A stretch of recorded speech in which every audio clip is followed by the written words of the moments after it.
સર્વે વૈષ્ણવોને જય શ્રી કૃષ્ણ. તો આજે આપણે ઉકા આતાની વાર્તા પ્રસંગ 2 કરીશું. ઠાકર છે કે આતા રાજકોટમાં પીતાંબર બાપા હુતાર વૈષ્ણવને ભારે થઈ ગયા. વૈષ્ણવ ઉપર કઈ વાલક પરાણ પાથરે પસા વૈષ્ણવના થેલા ટાંગ્યા જ હોય. હું ને મારો આતો મનોરથી ગયા તા તઈ આનંદની તો હું વાત કરું. ઉનો મોનભોગ ને અડદની દાળનું શાક ઠાકરને ધરી અધાઈને લેવડાવે. શું એમને વાના કર્યા? અમને શેરનો કે ગામડાનો ટાણો યા નો દેખાણો. આપણા રોખા જ લાગે. તે ખંડ ખંભાળિયાથી પ્રેમજી આતો, માવો આતો, વાલો આતો, કાનદાહભાઈ, ખોડીદાસભાઈ, લાલો, મૂળજી આતા કનેરિયા, ભાયાવદરથી મેપાભાઈ ને કેહભાઈ ને મેપાભાઈ નો હરિયો ને નવી જૂની બે આવેલ. થાવડિયાથી ફૂલીને ગોકરદાહ ને બીજા 5-10 વૈષ્ણવ આવેલા. 5 દેવળીથી પ્રેમજી તો યાદ હતો. આતા એ કેહો ભાઈ રમૂજી હો, શું ટોણા કરે ને વૈષ્ણવને પ્રસન્ન કરે. વળી શાસ્ત્રોને ભારે જાણકાર, મોટા પંડિતને પાછો પાડી દેવો જબરો કાસો પોસો નહીં. પડદરીથી નાનજી અદા, લધા બાપા, દયારામભાઈ, મૂળજીભાઈ, સકુભાઈ, રામથી ભોગોભાઈ ને કાળુભા રાજ આવ્યા તા.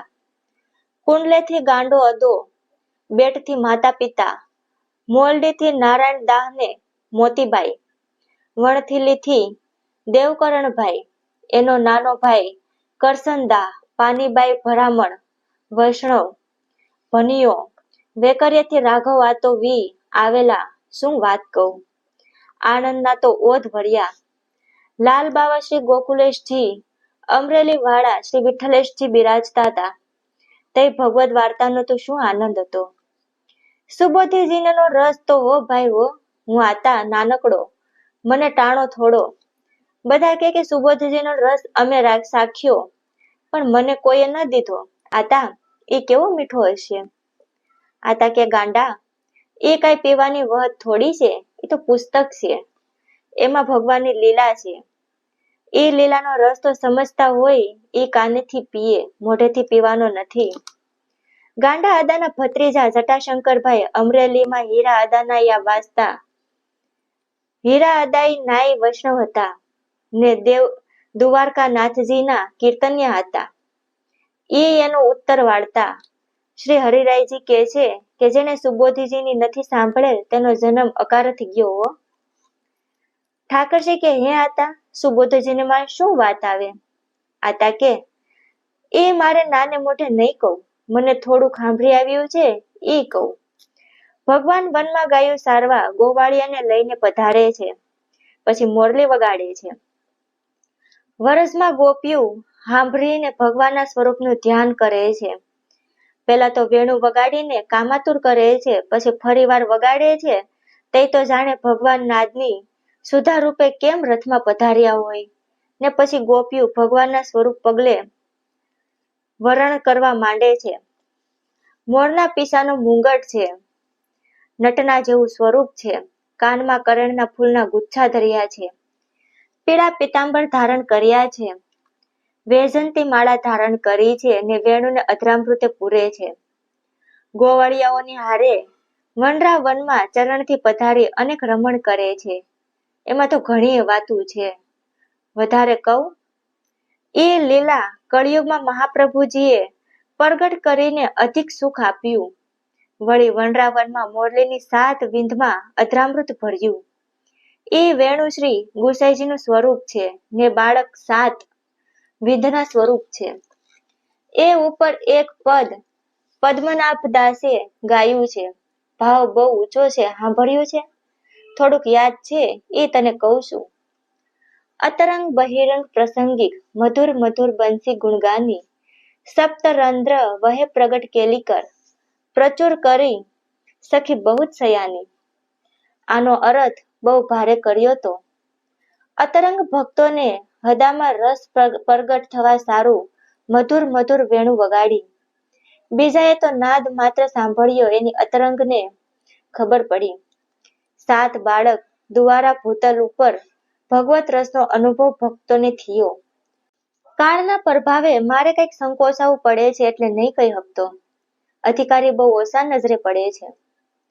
સુબોધીજીની મીઠાશ તો ભાઈઓ, જલેબી પણ એના જેવી નહીં.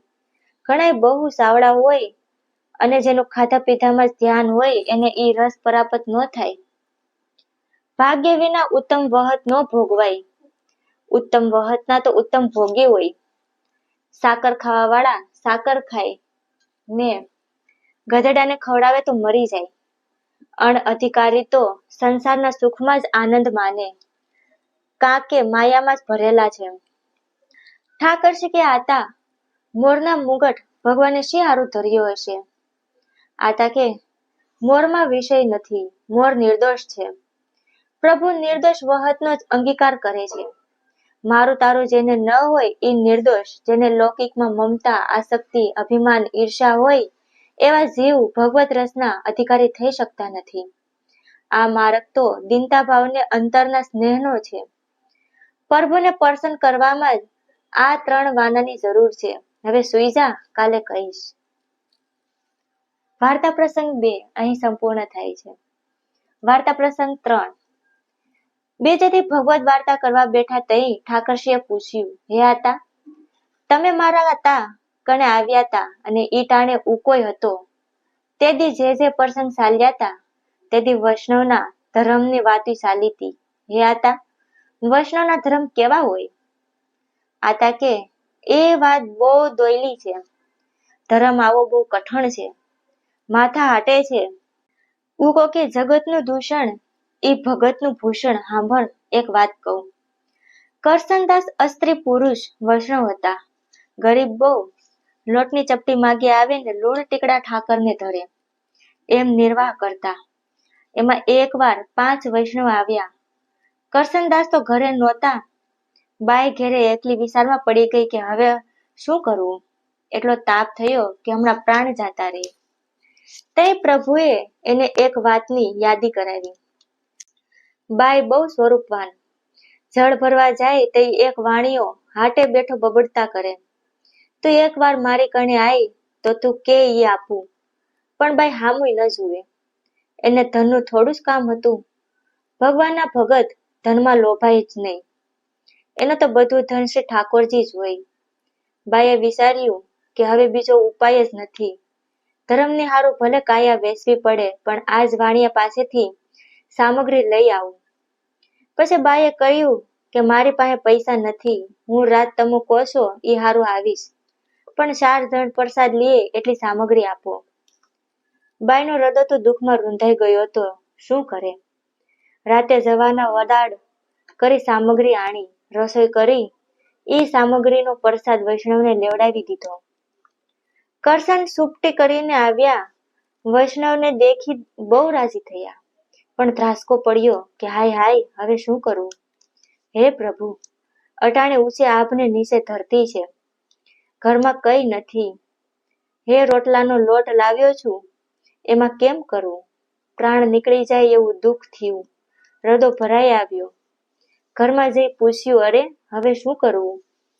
એમ કહેતા સોધાર આંસુ ઉભરાણા. ધીરજ ન રહી તે બાઈએ કહ્યું કે ગભરાવ ના, બધું થઈ ગયું છે, પ્રસાદ લેવડાવી દીધો છે. તે કરસનદાસની ધીરજ આવીને પૂછ્યું, સામગ્રી ક્યાંથી લાવી? તે વાણિયાની બધી વાત કરી. તે કરસનદાસ બોલ્યા, અરે રે, જેને ધર્મ રાખ્યો એને તો એક દેહ તો શું પણ 100 દેહ દઈ તોય એના ઋણમાંથી ન છૂટીએ. પછી વૈષ્ણવ તો ગયા. રાત પડી. કરસનદાસે કહ્યું કે એક વાત સાંભળ, આપણા ઘરમાં બીજું તો કાંઈ નથી. આ થીંગડાવાળી સાડી ધોયેલ છે ઈ પહેર, ને તેલ છે ઈ માથે નાખ, ને મેં વરસે છે તો મારો ધાબળો ઓઢી લે. પગ ન બગડે ઈ હારું મારા ખંભા ઉપર બેસ. એમ બેસાડીને વાણિયાને હાટે ગયા. બાઈને ઉતારીને પોતે શેટે ઊભા રહ્યા. બાઈએ કમાડ ખખડાવ્યું. વાણિયો તો વાટ જોઈને બેઠો હતો. પછી પાણીનો કળશો લઈને આવ્યો કે લ્યો, પગ ધોઈ નાખો. બાઈ કે મારા પગ બગડ્યા નથી, એમ કહી હાટમાં ગઈ. તે વાણીએ કહ્યું, ગારો બહુ છે, પગ કેમ કોરાર્યા? બાઈ કે તમારે પૂછવાનું શું કામ છે? જે હારું આવી છું એ વિના બીજું તમારે શું કામ છે? તઈ વાણિયાને વિચાર થયો કે આ બાઈ તો કોક સતી લાગે જેવી લાગે છે, પાસે જતા તાપ લાગે છે, એનું કારણ શું? પછી બહુ કહ્યું તે બાઈએ કહ્યું, મારો ધણી ખભે બેહાડીને મૂકી ગયો છે.